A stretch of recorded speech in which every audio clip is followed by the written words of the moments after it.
My name is Talena Lachelle Queen.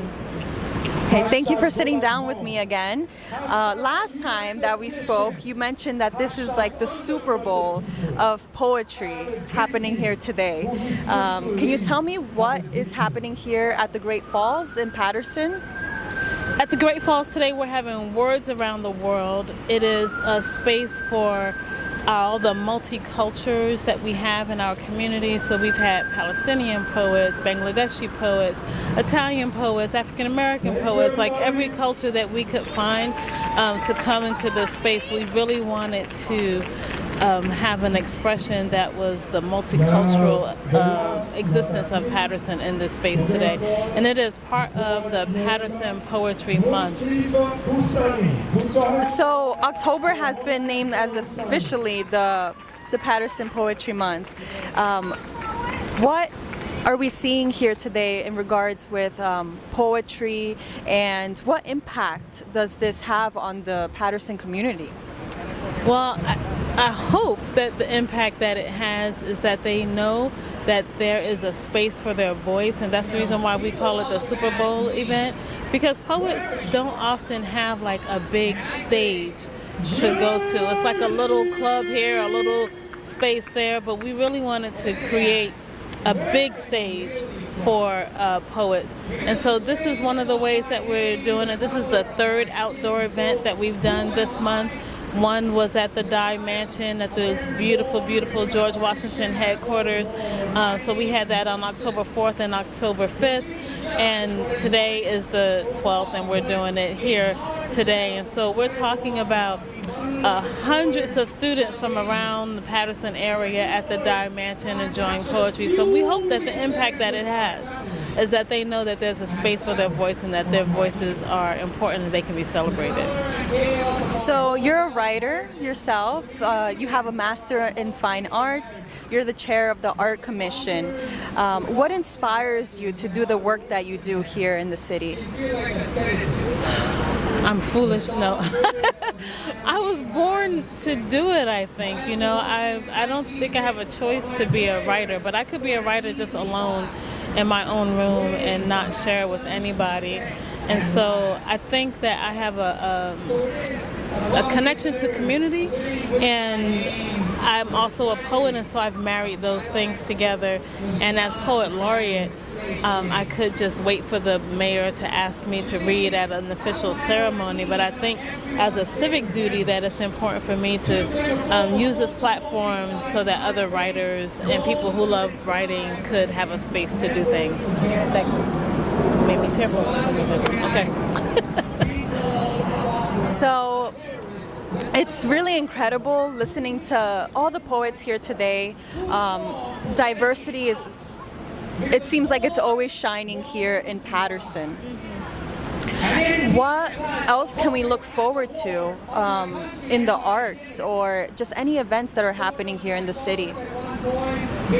Well, in October alone, we've had over 20 poetry events this month. We still have something we created called Haiku Ween, where we are teaching young children how to write haiku and giving out little short haiku poems at City Hall at the end of the month on Halloween Day. So they'll come after school, they'll write little haikus, they'll get candy too and little treats. So we created Haiku Ween that is coming up. We also have workshops at the Paterson Museum that's coming up this month, and we're also at the Hedgecliff Stadium where I'm teaching a workshop at the Charles J. Youth Museum. And so there's a lot of fun stuff to look forward to in October alone during Paterson Poetry Month. And then we also have Kwanzaa celebration coming up. I'll be joining with the county to give away turkeys. Last year we gave over 400 turkeys, so we'll be doing that, and we're doing a toy giveaway with the Passaic County Sheriff's Department. A lot of stuff going on in Paterson.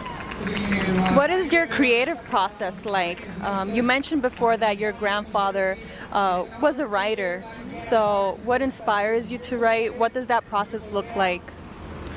I'm often inspired by the breaking news something that is happening. I feel like poetry could just be soft and wonderful, but it also can do a job to, as you heard all these poets today, they're talking about things that matter and using their books and their platforms to discuss important things like wars and genocides and love too. So all of those things I think are important. So for me, what is happening in the world is important. Love is important. Sometimes it's not my choice about what I'm going to write about, if I'm commissioned to write something, or if there's some kind of lovely thing that just touched me and is asking me to write it. In those ways, the muse is in charge. Yeah. What advice would you give to young poets or someone that is inspired to be a writer?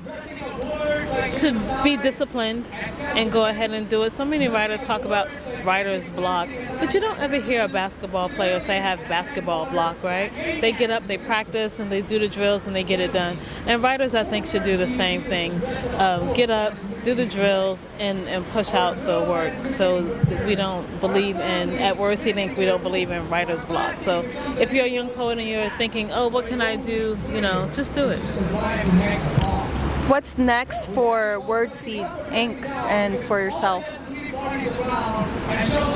Wordseed Inc. is looking forward to, first of all, the next Paterson Poetry Festival and Month, which is coming, we're going on year 8, which I think is significant. And we also have, for me, I'm just always busy. I'm working on PhD, so we'll change my name a little bit from Miss Queen or Lady Queen to Dr. Queen. I think I'll just keep saying just Queen, and we don't need the titles. So I'm working on that. I'll be finished before the next Paterson Poetry Festival, so I'm actually working on it right now. So that's the next really big thing for my personal life. And Wordseed, I'm just hoping will continue to grow. We accept more volunteers, or maybe get a building. We want to open a writing center here in Passaic County, and it all takes ambition and skill and a lot of volunteers. Big things are coming. Yes.